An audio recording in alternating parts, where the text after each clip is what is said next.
你好, Nyang, hello, I'm the Dark Fae, and welcome back to Confessions of a First-Time Dungeon Master. It has been... I never record these at a good time, and I'm realizing I forgot my book, so let's see if I can remember what happened last session. Without further ado, let's get into it. So I have with me today Babushka Penguin. He's got little spirals and cucumbers on his babushka because his favorite food is cucumbers, and he's always frustrated at not knowing what he is, if he's a penguin or if he's a kappa. So that's Babushka Penguin. But anyways, so for this session, we started off after they had jumped through the portal and all of that into the Darkwood and had kind of no idea what they were doing or where they were. We kind of fast-tracked them, or I kind of fast-tracked them back to the Siscorian Keep. So point number one, I need to work a little bit more on fleshing out like the smaller regions of my world, like kind of like the in-betweens, and like maybe making like interesting like little cities or towns kind of, because I think I mainly focused on like the big cities, the big regions, and didn't really allow for interesting encounters on the road. So it's the first thing I need to do. So into the recap. They got back to the Siscorian Keep, and they decided pretty much right away to go back to Ferney and talk with her. They didn't really spend too much time in the city doing much else, so they went to Ferney's shop, and this is where I talked last time about how I kind of prepped for this round, for this session, and how I had done it kind of differently. So I had kind of done like the role play in my head, where it's like, oh, like if they say kind of this thing, this is how she responds. If they talk about this thing, then this is how she responds. But I think I didn't really get to role play the scene, I think, as much as I wanted, because I guess I didn't really expect them to just walk in and start like blurting the truth out, because during kind of the quest and like based off of their interactions with Ferney, they seemed like pretty mistrusting of her, and the fact that she would ask for this like random, mysterious, dangerous kind of skull, like other creature skull, and like whether or not she's like a spellcaster or like someone trustworthy, or like what her intentions are really. So I really thought that they might try to like either not tell the whole truth, or kind of spin like the tale a little bit to make it seem more favorable to them, stuff like that. But they kind of just went in and just started like blurting everything out. So like one player says this thing, one player says another, and they just like kept going, and I didn't really have time to like interject or really roleplay Ferney as I wanted, because let me give you like an example maybe of like what she is kind of about. So okay, I'm gonna try. I've never like roleplayed like an NPC on camera, but she's very like stoic, and she's very like kind of like she kind of stares at you like knowing that she knows more than you do. She's a bit like haughty like that. And so one of the interactions that I had, or one of like her things kind of, is that she wants to make sure that like the information she's getting is true, because she's very much about like knowing secrets and gathering information and intel and that kind of thing, as well as like smuggling items. But because she likes to know things, and so in order to do that, she wants to tell the truth. So what she does is she makes truth serums, or that is what truth serum in D&D is a poison that you can craft if you are proficient in the poisoner's kit. And what it does is, I think you have to make like a DC, I want to say 13 Constitution saving throw, and if you fail, you become poisoned, for, I want to say, an hour, and then you're basically under the Zone of Truth spell. So if with her, I have kind of a modified version where she can craft truth serums, and then also like a less harmful serum that doesn't induce the poison if she's being nice to her customers. So I kind of had that plan where she kind of takes them to the back room, her study, which is a magically sort of enforced room so that you can't be scryed upon. There's no like magical means of like eavesdropping, basically. And so she would take them to the room and say, well, if I'm to trust you, then you have to take this first. And she would give them the truth serum and kind of just wait.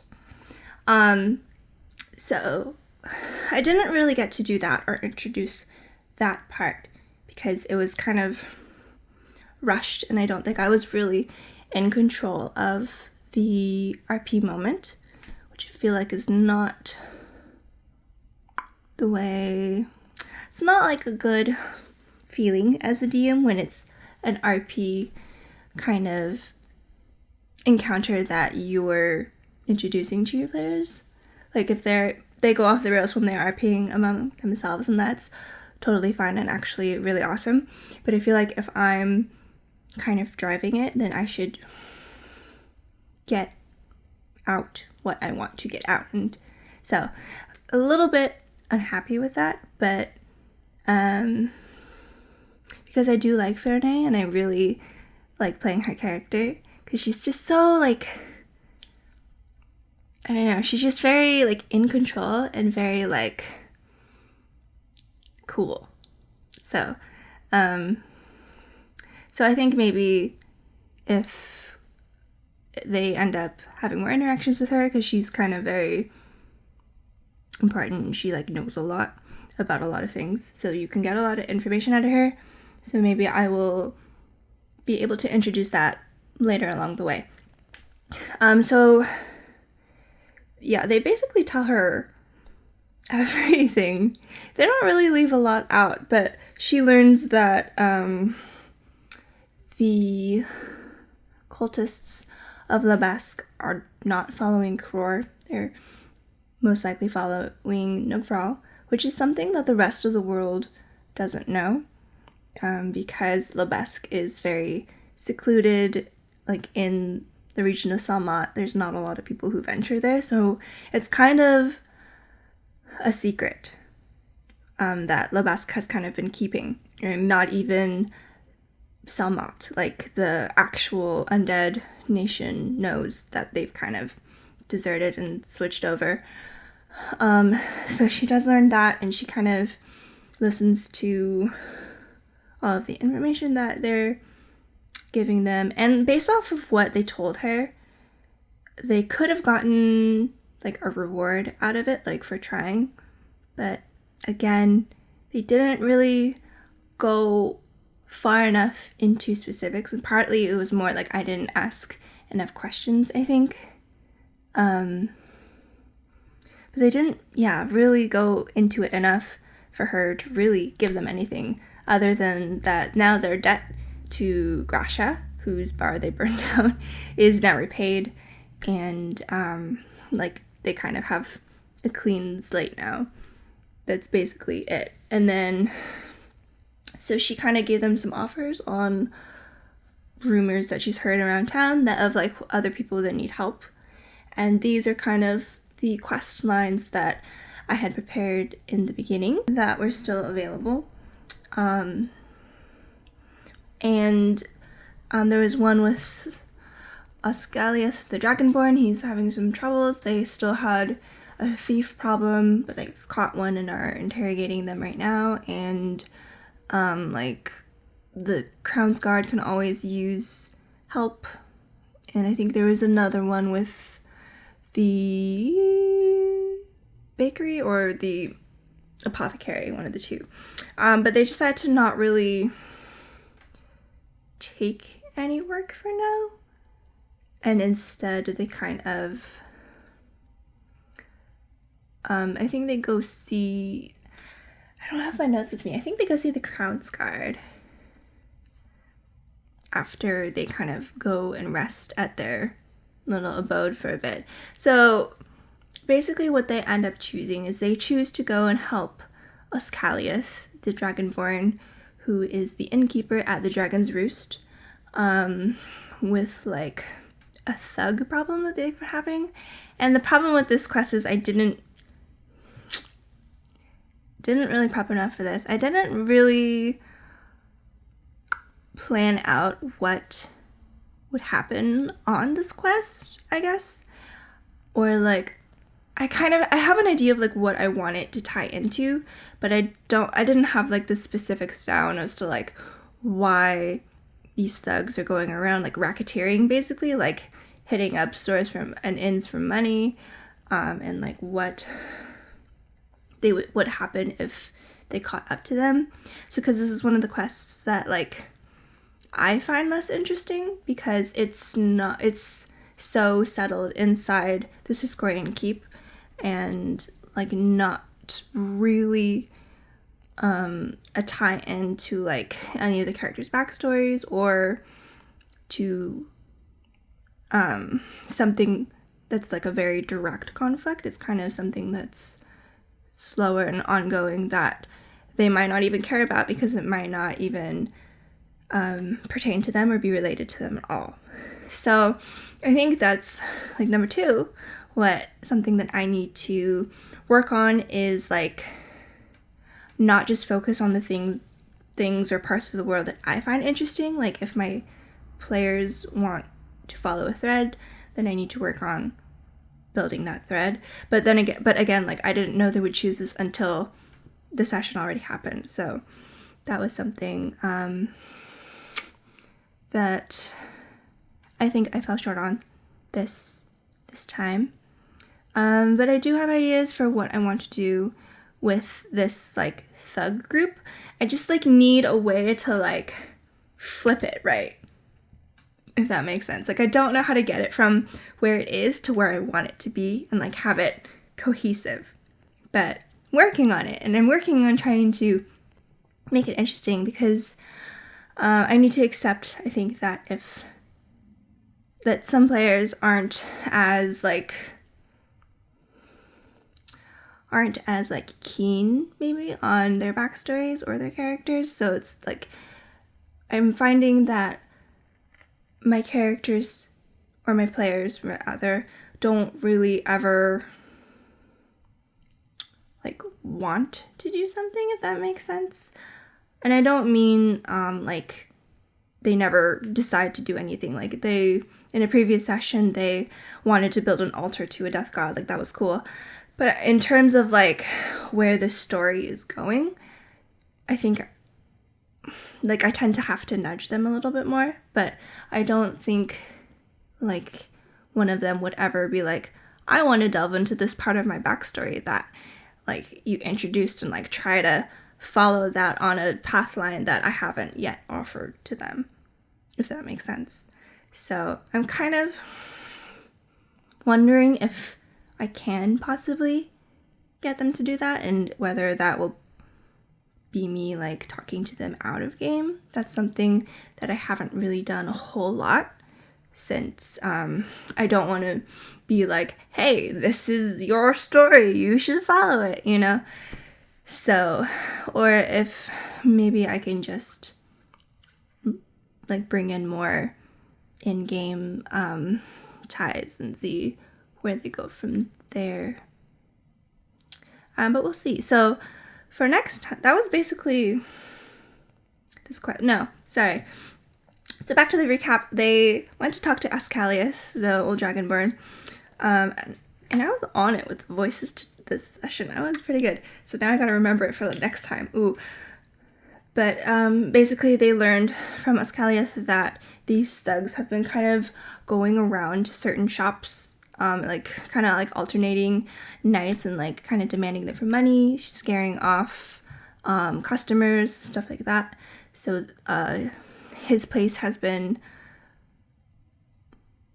hit, I guess. And then also a gnomish inventor named, want to say Jeroff, that's what it is, Jeroff, who has also been demanded of for not just money, but also like his contraptions and like inventions and machines and stuff like that. So they kind of go investigate, talk to Jeroff, and they talk to the Crown's Guard to see about this bounty. I made it worth 300 gold, which they feel like is a lot, but they have 6 people, so it's 50 gold a person. But the reason for that is because Fernay, surprise, she's behind everything. Maybe I should stop doing that, but she's A, my favorite character, and B, like, it makes kind of sense for her to have, like, a finger in all of these pies, if that makes sense. So, that's how it is. And then, so they talk to Jeroff, who's this old gnomish dude, and then they kind of stake out the Dragon's Roost for the night to see if the thugs will show up. Since it's been a couple of nights since they have shown their face, they figure that it might be time. And lo and behold, it is. So, Ivar, 71, our Warforged, and Umric, our Death Cleric, they like pose outside with Ivar, like pretending to be a statue that Umric is working on. So that they can kind of keep an eye on things. Valkyrie turns into a cat to kind of be able to like scout around unseen. And then Tyrell wasn't there this session because he was sick, so he was kind of upstairs in a room. And then Morgal and Basil were inside, kind of just like pretending to be patrons. So these two kind of thugs, 2 seedy lowlifes, 2 hoodlums, kind of come sauntering down the street. They rolled really good perception, so they did notice a third kind of darting behind an alley, like a building down, and he kind of looped around to climb up into the 2nd story of the Dragon's Roost to sneak in that way. So the 2 thugs kind of approach Umric and Ivar, although unbeknownst to them that Ivar is a living thing. Warforged are not common in this part of the world. So they're kind of like, hey, get out of here, you know, in like the very stereotypic hoodlum kind of way. But Umric's just like, no, I'm just working here. So they kind of brush it off, whatever. Go inside, talk to Ascaliath about giving them the money. Ascaliath, who is a very robust, older Dragonborn gentleman, golden Dragonborn gentleman, refuses. And then here comes Basil and Morgal, mostly Basil, to intercede. So Basil is like, I think he's like 6'7". He's this Lord Tolkien bard. He's doing like a Batman voice to be like, who do you work for and all that. So he actually rolls like a 19 or something on his intimidation. So he succeeds in like kind of getting the bandits to like fuck off, basically. So right when the bandits get to the door, Umric's like, right when they get to the door, I want to use my ability as like a shadow elf. It's the gift of the Raven Queen, but in my story it'd be gift of Aramcia, goddess of darkness and death, to like teleport right in front of them to stop them in the doorway. So that's what he does, and that's where we end the session. So next section, we're picking up in like combat. So basically we rolled initiative, or we're going to roll initiative to see what people want to do in this situation. It's not necessarily combat yet, but because the players don't have the intent to battle, but we're in like that kind of situation now. So we're going to start with that. And this is where I don't know how to transition, like what's happening to getting to the part that I want, like to make it interesting and to link it to like a bigger plan, a bigger conspiracy, like that they may or may not care about, because we'll see if they want to follow this thread. But that's the prep I have to do. But I think I have some time because some of our players are out this week.